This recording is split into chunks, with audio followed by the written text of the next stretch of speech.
Hey, Cortavius here on the free-to-play, trying to beat some new content. We're going after High Elves Faction Wars Normal. Trying to beat the boss for the first time, so put this little team together. We got Apothecary. Everybody knows Apothecary, just the rare healer, speed booster.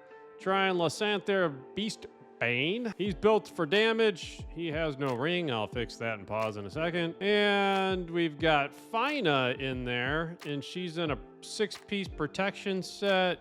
We've got Arbiter, and we've got Tatura.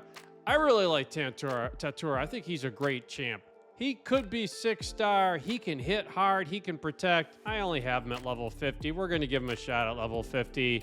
He's just wearing regen, a little perception. I grabbed Mithrala's gear. We're just hoping he can stay alive and put some protection up. So unfortunately, I won't be able to get the full value of his kit out. But let's put a ring on our boy Lysanther here, and we'll see how we do on the first run with this team. Before I do that, though, if you want a crazy start to a new account and raid, you can add Narma, Legendary Poisoner. I mean, just a great champ to start with for building a first clan boss team. You get the best epic in the game, Uugo. You get Mausoleum Mage, Anax. Just follow 4 steps. Step 1, log out of Player and Play on the PC and uninstall. Step 2, click the link in the description. Register the brand new email. Step 3, launch raid. Complete the tutorial. And Step 4, go to your inbox, claim Narma, and while you're there, enter the code Demon Slayer, and you get the current fusion, or just the fusion that just completed, right? You know, with the Titan path, and you can add him to your account. Great way to start. So now that you have Narma, she won't help you in the High Elves faction, but let's go see how we can do there. All right, stage 21. I will start them out. We'll pull them on auto and see how they do, and I'll probably slow them down at the end. Oops, I'll take them on, put them on auto. So I'll probably slow them down at the end of each wave, so I get my abilities back before they hit the next wave. I'm not really sure how great that Lysanther's build is. I mean, this is the free-to-play account. Don't have the gear that the endgame account does, but I'm hoping we can take some people out reasonably well here. So this wave doesn't look bad. That dude can hit over there. We got a reviver, so we left Broadmaw alive, unfortunately. I guess that's the downside of auto. They don't necessarily do the smartest things. And hopefully Arbiter, I know in some stages she'll sit there and not use her A2 and get rid of those block damages, which unkillable Paragon, she'll just sit there and keep whacking A1 on him. A stupid AI in this game sometimes. Hey, she brings it out, gets rid of it. Let's click on the reviver, take him out. All right, I'll probably just bring you back at the end of this wave because it doesn't look like we are moving too fast. Actually, as soon as I said that, my nuker dude actually took the whole wave out, so he doesn't have his ability back. So wave 2, we do have a man-eater in there who can put up unkillable, which is kind of a pain. You've got a cleanser, so he can remove your buffs. You got Norog, who can't be stunned, so it makes it harder to control him. And it looks like we're gonna let Maneater get his abilities up, unfortunately. I don't know that if I've even tried this stage. I don't know if I've seen it where you can make it get killed by the waves even. I'm assuming we make it through the waves. I guess with Arbiter in there's no reason we can't eventually make it through. All right, they got the unkillables up, so hopefully she does her A2 and gets rid of them. I'll bring you back at the boss. One thing I have noticed on auto is with Fina in the lead, she just keeps putting all those buffs on her. I'd rather have her put them on the nuker. So I might need to put him in the lead so that if I want to run on auto, she'll buff him. Hopefully that's what she would do. So if this run isn't successful and I gotta run it again, I will make that swap. All right, we're at the boss. So this is the one that puts true fear on everybody. That's gonna be a pain. I don't think I have block debuffs on here. And does the provoke. So if you're not fast on this boss, you're gonna get feared and provoked, and you never really get turns in. So I don't even know.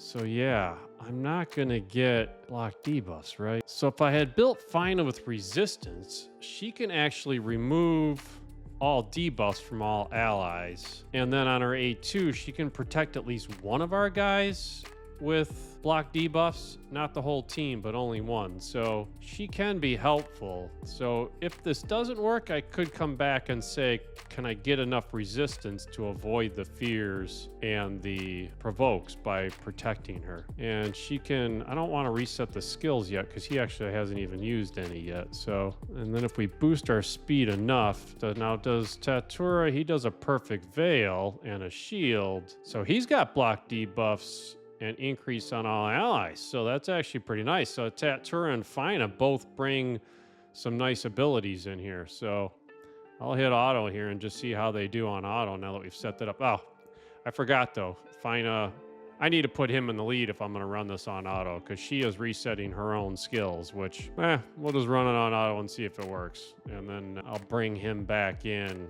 I'll bring them back in with him in the lead and see if that gives him a lot more turns for damage.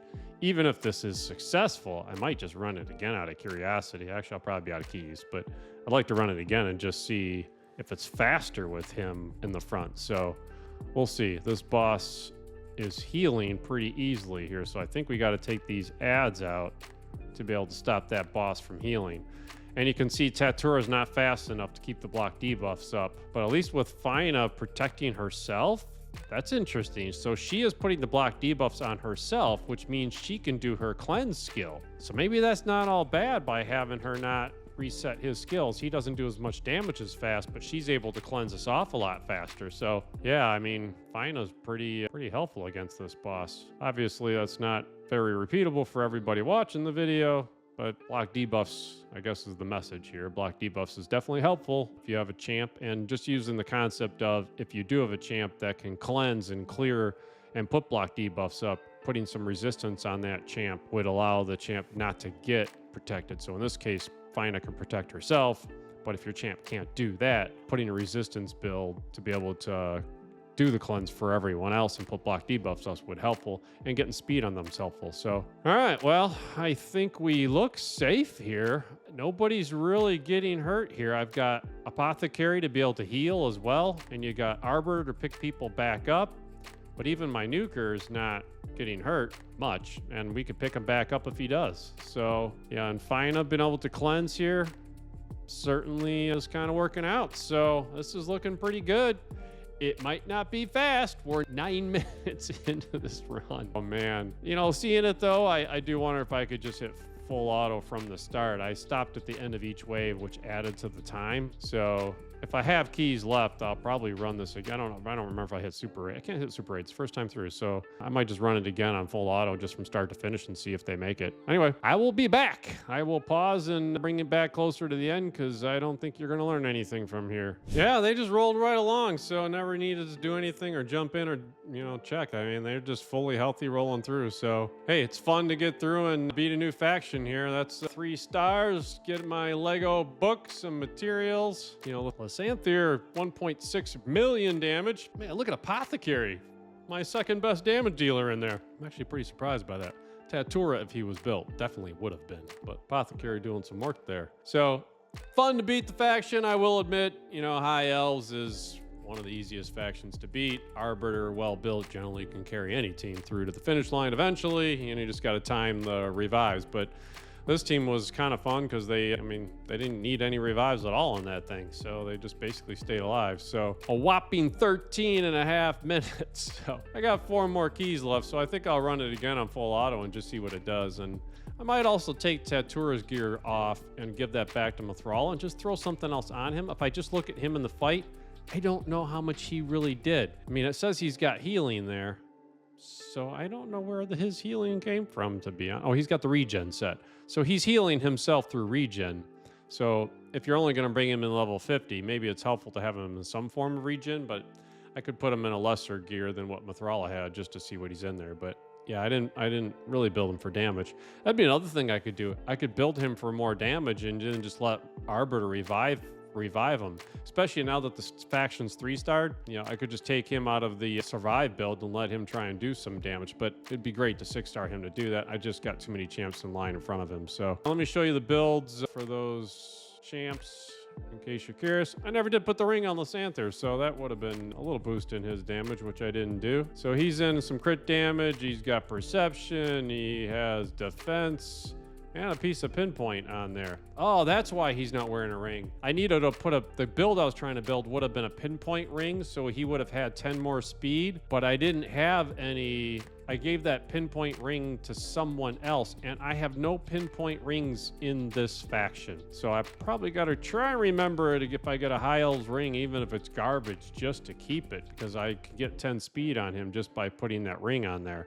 Look at all those amulets and banners, but no ring. So his build, 29,000 HP, so very low. 5,000 defense, though, which helps. 174 speed. He does have some crit rate and crit damage and enough accuracy to land abilities. He has no blessing. He's a 5-star awakened with no blessing. Oh, man, that would have been a faster run. Well, at least I'm showing you don't need to have him awakened. Wow, I need to get a blessing on him. And his masteries here, he's got 787 red scrolls, and I haven't actually put them on him. So, yeah, Lysanther could be a much better champ if I actually had a tier 6 Helm Smasher I'd probably put on him, along with the extra crit damage and accuracy he'd get from the blessing. Well, I guess you don't need a well-built champ to beat the faction. So Fina is in 6-piece protection, I believe. Yeah, 6-piece protection. She's got a piece of stone skin on there. She has 276 speed. Okay, HP and defense. And that's really all that matters for her. She has 1 star, no blessing applied. Sorry, no relic. 1 star, no blessing applied. And she has 812 scrolls that have never been applied. So, oh man, you can beat the faction without building your champs. Arbiter, no masteries, and 762 red scrolls sitting there. There's a common theme to these champs. I have no blessing applied, and I have no blessing, so at least that one's okay. No relic on her. She is in mixed stuff in there, so I do have 3 pieces of Pharaoh for accuracy, 2 pieces of pinpoint, and a perception set on her as well. She's got 68,000 HP, 2,000 defense, 280 speed, and 355 accuracy. She's not a speed champ for me. She's just in a build to basically do this. So that is her.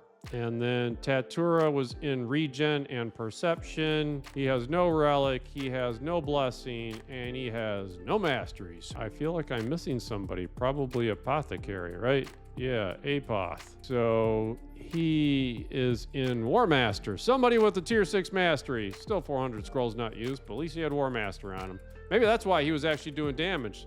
14-minute run, he's getting War Master hits in there. He has survival instincts, so I actually have a blessing on him. Fantastic. And no relic. He's in 1 speed set and then a bunch of mixed stuff. I haven't looked at his build in a long time. 43,000 HP, he's got 225 speed, and he's got 50% crit rate. So he's got 1 in 2 chance of being able to do a crit heal, which gives him better healing. So that was the team. So man, if I put some masteries and blessings on that team and rerun it, it'd be a lot faster, that's for sure. So I can do that, but probably not worth having you guys stick around for all that. Well, it's not a speed run, but I put Lysanther in the lead this time, and sure enough, Fina was putting her buffs on him, and every now and then she'd throw him on Apothecary when he already had some. And I did give him masteries, and I did put a blessing on him. So yeah, you can see we dropped down to 5 minutes from like what, 14 or whatever it was in the last round. So not a speed run, but hey, 5 minutes full auto, didn't have to jump in, everyone healthy, easy run. So pretty fun to see that one go down. I will just show you quickly the change in his build, because I did rebuild Lysanther. As I gave him Nature's Wrath, 5-star blessing. I put those masteries on him down to Helm Smasher on the support tree, and those changes did boost his stats, because you can see the blessing column there, and a little bit from masteries too. So still slow as can be. I would like to get the extra 10 speed from that pinpoint ring. Even then he'd only be 185, but I was just trying to get some damage on him at the time. So 407 accuracy now with 279 crit damage and 5,574 defense. So yeah, it's not a great build, but for this account, I might even see every now and then with the right matchups, if I need a Spirit Nuker in PvP, I think he could do some damage. So, all right, that's it. Hope you enjoyed it. Please like and subscribe, and I hope you have a fantastic day. Thanks.